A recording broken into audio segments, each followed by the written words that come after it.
2018 Thailand की football team wild boars के 12 खिलाड़ी और एक कोच प्रैक्टिस मैच के बाद अपने एक साथी का जन्मदिन मनाने की सोचते हैं और इसके लिए जगह चुनी गई थाईलैंड के माई साई जिले के गांव चियांग राय में बनी गुफा थाम लुआंग। गांव के खेतों में लहलाती फसलों के बीच से होते हुए सभी बच्चे थाम लुआंग गुफा के सामने पहुंच चुके थे, लेकिन कुछ एडवेंचरस करने का जुनून और प्रकृति का प्रेम इन बच्चों को गुफा के कई किलोमीटर अंदर तक खींच लाया। कुछ नया एक्सप्लोर करने की जिद और जश्न में डूबे बच्चों को पता ही नहीं चला कि कब वो गुफा के लगभग 6 किलोमीटर अंदर तक आ गई। जैसे जैसे बच्चे आगे बढ़ते जा रहे थे वैसे वैसे अंधेरा भी बढ़ता जा रहा था। इधर अब बाहर मौसम भी करवटें बदलने लगा था। देखते ही देखते बाहर भारी वर्षा शुरू हो गई, जिसकी जरा सी भी भनक गुफा के अंदर मौजूद इन बच्चों को नहीं थी। घनघोर अंधेरा और काफी समय बीत जाने के चलते अब सभी ने वापस गुफा से बाहर निकलने की सोची, लेकिन जैसे ही वे कुछ दूर वापस चले तो उन्होंने कुछ ऐसा दिल दहलाने वाला वाकया देखा जिसने उनके होश उड़ा दिए। दरअसल गुफा के रास्ते से पानी का एक तेज बहाव अंदर की तरफ आ रहा था, जो कि लगातार बाहर हो रही वर्षा के कारण अब विकराल रूप धारण करने वाला था।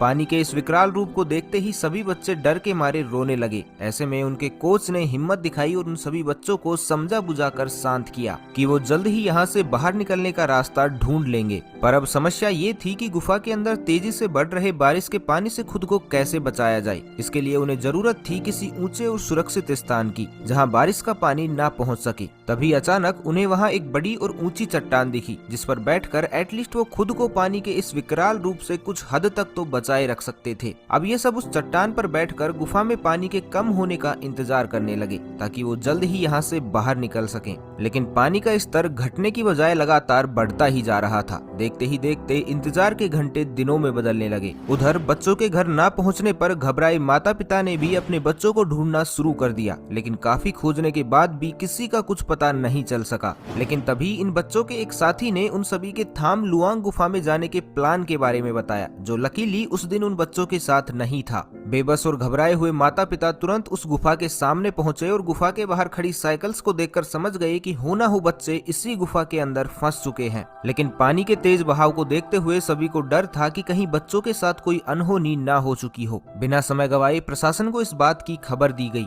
उधर काफी समय बीत जाने के बाद अब बच्चे भी भूख के मारे बिलखने लगे थे और ना ही उन्हें वहां से बाहर निकलने का कोई रास्ता नजर आ रहा था। ऐसे में इन बच्चों के कोच ने एक बार फिर से हिम्मत बंधाते हुए कहा कि खाने के बिना तो इंसान कई दिनों तक जिंदा रह सकता है, लेकिन पानी के बिना नहीं। और कहीं ना कहीं वो भाग्यशाली भी हैं, क्योंकि पानी उनके पास पर्याप्त मात्रा में मौजूद है। इस तरह वो लगातार इन बच्चों का हौसला बढ़ाते रहे और इन बच्चों को मेडिटेट कराते रहे, ताकि ऑक्सीजन की कमी और खाने के अभाव में भी इन बच्चों का इम्यून सिस्टम बेहतर बना रहे। देखते ही देखते घंटे दिनों में और दिन हफ्ते में बीत गया, लेकिन वहां से बाहर निकलने की कोई उम्मीद नजर नहीं आ रही थी। इधर अब पूरी दुनिया में ये खबर फैल चुकी थी। ऐसे में बच्चों की मदद के लिए अमेरिका, ब्रिटेन, चाइना और इजराइल जैसे देशों के डाइवर्स और एक्सपर्ट की टीम थाईलैंड पहुंचने लगी। उधर प्रशासन भी अब तक लाखों लीटर पानी मशीनों के जरिए गुफा से बाहर निकाल चुका था, ताकि अंदर जाने का कोई रास्ता बनाया जा सके। लेकिन अफसोस इसका कोई फायदा नहीं हुआ, क्योंकि पानी का बहाव काफी तेज था और जमीन भी काफी दलदली हो चुकी थी, जिसके कारण डाइवर्स आगे बढ़ ही नहीं पा रहे थे। लेकिन फिर भी वे लगातार आगे जाने के प्रयासों में लगे रहे। वहीं दूसरी ओर पानी के बहाव को कम करने के लिए भूवैज्ञानिकों की मदद ली गई, जिसमें सबसे पहले ये निरीक्षण किया गया कि पानी के गुफा में जाने के रास्ते कौन कौन से हैं। पानी के गुफा में जाने वाले सभी रास्तों की खोज की गई और तुरंत उन सभी जगहों पर छोटे छोटे बांध बनाने का निर्णय लिया गया, क्योंकि अगर ऐसा नहीं किया जाता तो गुफा में पानी का स्तर लगातार बढ़ता रहता, जो कि अंदर फंसे हुए बच्चों के साथ साथ उन्हें ढूंढने वाले डाइवर्स की जान के लिए भी बड़ा खतरा साबित हो सकता था।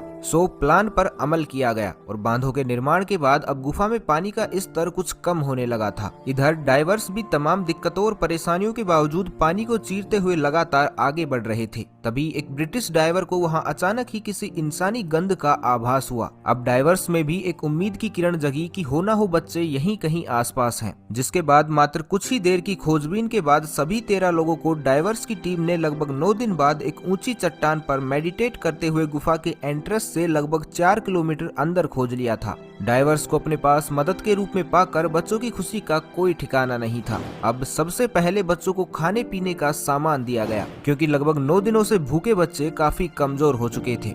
क्योंकि अब 13 लोगों के साथ कई डाइवर्स भी गुफा के अंदर मौजूद थे, तो ऐसे में वहाँ ऑक्सीजन का लेवल और भी तेजी से घटने लगा। इसकी पूर्ति के लिए तुरंत ही गुफा के बाहर से एक पाइप के द्वारा 200 ऑक्सीजन सिलेंडर से ऑक्सीजन अंदर पहुंचाई गई, ताकि सभी को पर्याप्त ऑक्सीजन मिल पाए। और बच्चों के पास इमरजेंसी के लिए डॉक्टर्स की एक टीम भी भेज दी गई। लेकिन अब सबसे बड़ा सवाल ये था कि बच्चों को बाहर कैसे निकाला जाए।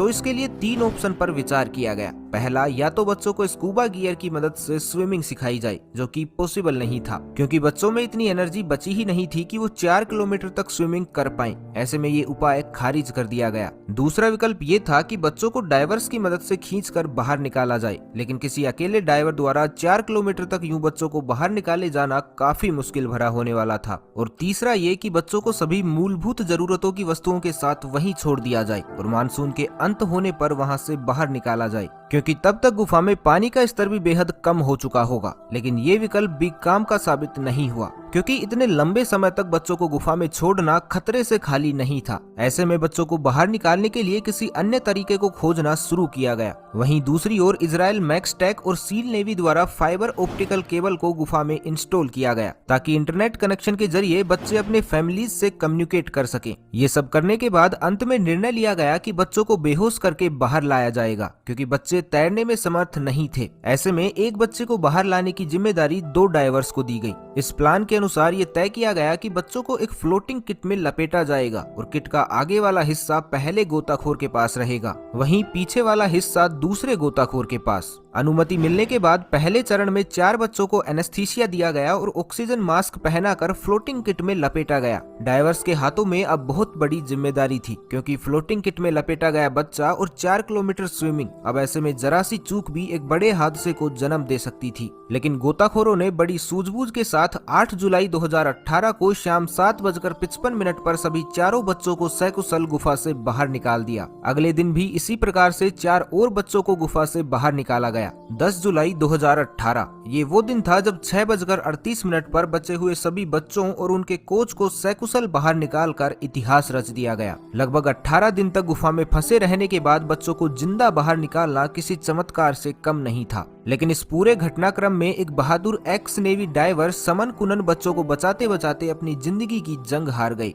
गुफा से बाहर निकालते ही बच्चों को तुरंत ही हॉस्पिटल पहुंचाया गया, जहां उन्हें कई दिनों तक मेडिकल ऑब्जर्वेशन में रखा गया, ताकि अगर इनमें किसी भी प्रकार का रोग या इतने दिनों तक भूखे रहने के बाद बॉडी में किसी भी प्रकार की कमी आई हो तो उसका इलाज किया जा सके। लगभग 10 दिनों तक हॉस्पिटल में रहने के बाद इन सभी को डिस्चार्ज कर दिया गया। इस